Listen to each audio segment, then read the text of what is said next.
Hey everybody, welcome back to Bree's Toys. My name is Stephanie Bree, and today I'm looking at one of my favorite Transformers, and it is a relatively recent one, but I think it's a really cool figure. This is Transformers Cybertron, not Cybertron, Cyberverse. Transformers Cyberverse Prowl. This is the Prowl for my collection, because remember I have one figure for per character rule, and as far as I'm concerned, this is more or less the definitive Prowl for me.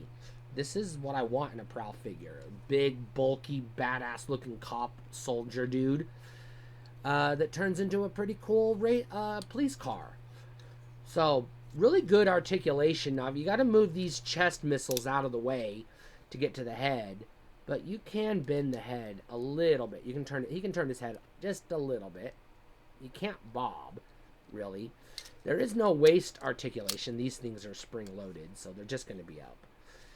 There is no waist movement, but he can move his arms up and down. He can punch and rotate, so he's got a ball joint. He can bend at the elbow. There's no movement in the wrist.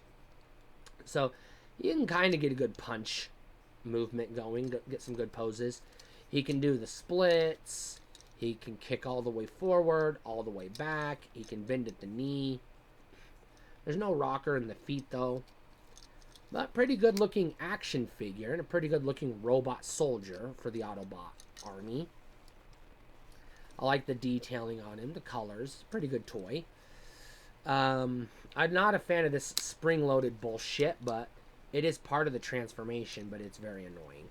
So you get rid of that, and you fold this up, and presumably those will stay in place, but we'll see. So you got to take the arms, and this is tricky because you got to turn it this way first, move it in, and then turn it this way and back down. Now there is a clip right here for him to clip onto, but it's really hard, this little peg, because the door gets in the way. So I never clip it. I just kind of just hold it in place. I never clip it. Because it's not necessary for the transformation. But this is, I hate this part. It's tricky. Shit. There we go.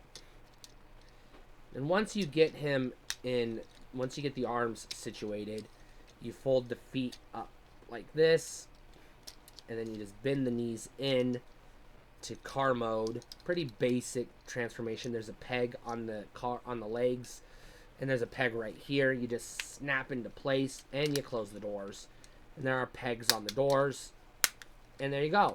Pretty simple transformation. Pretty basic car.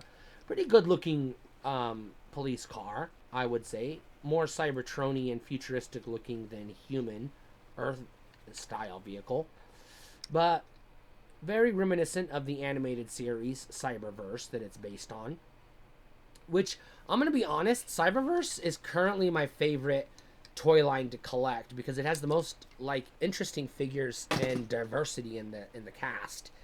It's not just the same fucking figures over and over and over again, you know, or even the same versions of the figure over and over again, which gets boring. And pretty neat aesthetics, you know, good cartoon style aesthetic, which I kind of like, for the Cyberverse. Stay cool.